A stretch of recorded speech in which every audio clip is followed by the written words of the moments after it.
2009 সালের পিলখানা ট্র্যাজেডির দীর্ঘ 17 বছর পর এই প্রথমবারের মতো হত্যা মামলার আসামি হতে যাচ্ছেন সাবেক প্রধানমন্ত্রী শেখ হাসিনা। শুধু শেখ হাসিনাই নন, অভিযোগের তীর এখন তৎকালীন প্রভাবশালী আওয়ামী লীগ নেতাদের দিকেও।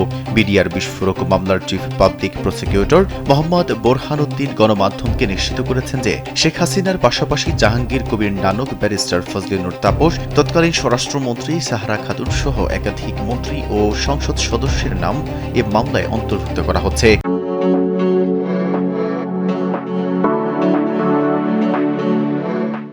চিফ প্রসিকিউটর জানান, চলমান সাক্ষ্য গ্রহণে ৩০০ জন সাক্ষীর জবানবন্দিতে এই ভিআইপিদের সংশ্লিষ্টতার বিষয়টি উঠে এসেছে।